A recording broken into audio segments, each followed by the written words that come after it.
This week we went from a floor to a framed house. I'm Anna. And I'm Jacob. And we're building a compact house in Alaska. In this series we're going to show you this build from start to finish. Hey guys, it's Monday and getting started on this week's project. I'm going to start with the 2 gable walls and then we'll get the side walls framed and go from there. Top and bottom plates are marked, so we're going to start assembling this wall.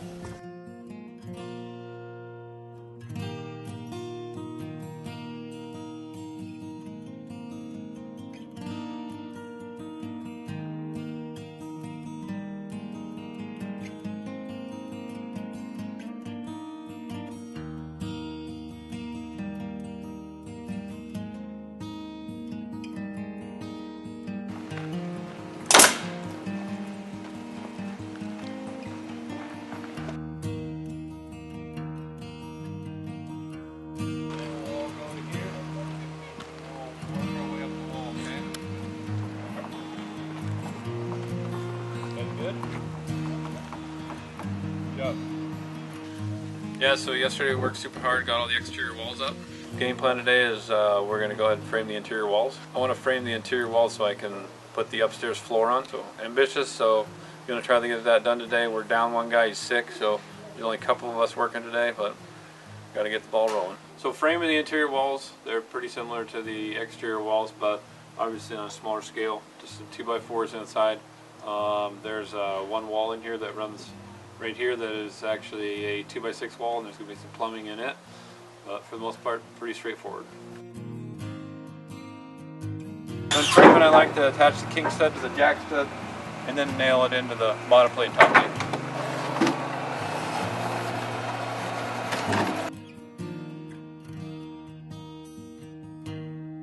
So the reason we framed up the interior walls so we could build the loft floor on top. Once we get the loft floor done, then I can work off of that for putting in the roof.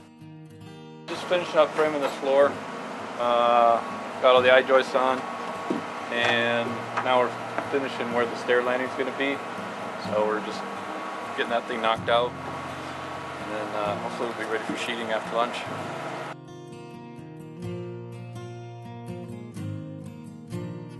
Thank you, my little boy's food.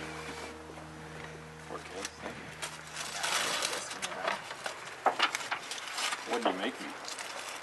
Chicken salad sandwich. Sweet. That's a lot of food. Mike, are you hungry? Oh.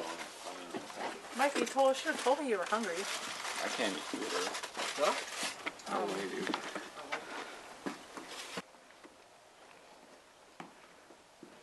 It's always fun to see your plan come to life and see what it actually feels like in real life and how big the rooms are. So this here is going to be a bathroom. It's really generously sized.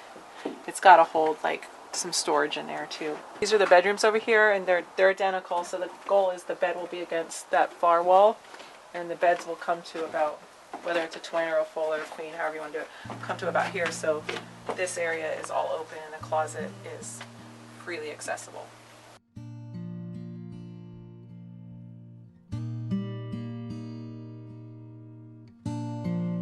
So this is the utility room, the laundry will go in here, and then there's access to the crawl space through it. Yeah, so I mean, this is actually midway through the 3rd day, so you can see how much framing we got done. We're on the upstairs floor, and hopefully we can get the back gables put on. Yeah, things are happening really faster, so it's win-win, we're rolling. With our tiny crew, we can be efficient, and then also, you know, with Anna's plans, you know, this goes really fast in the build. So there's a lot of different ways to frame a house. In this house, we framed it the conventional way. So we did 2x6s on the outside. So we understand there are many different ways to frame up a house. There are definitely better ways, but those better ways are also more expensive ways. We're trying to keep the cost down, make this house as affordable as possible. If there's anywhere that you can compromise, it's the walls. You don't want to compromise on the roof because heat rises, and your roof, you really want to make sure that is sealed in well. So our walls were making a little bit more affordable. But with this conventional framing, you can still insulate very well. So we're going to insulate it with some foam on the outside, insulation on the inside, and so it's going to be a pretty efficient house. When Jacob told me he was going to have this house framed up in 1 week, I didn't believe him. Wasn't last week a holiday week too? It's only 4 days. Yeah, so it was a 4-day week. So I was definitely wrong. Really exciting to kind of see the floor plan coming together, and you know, whatever you dream up on paper to actually see it come into life, it's pretty amazing. So next week we're going to do the roof, right? I think we got a lot of odds and ends to tackle. Hopefully we get some progress on the roof, but we'll see how things go. Thanks for watching this series. Make sure that you subscribe so you don't miss an episode, and see this project through to the end. We'll see you guys next Monday. See ya.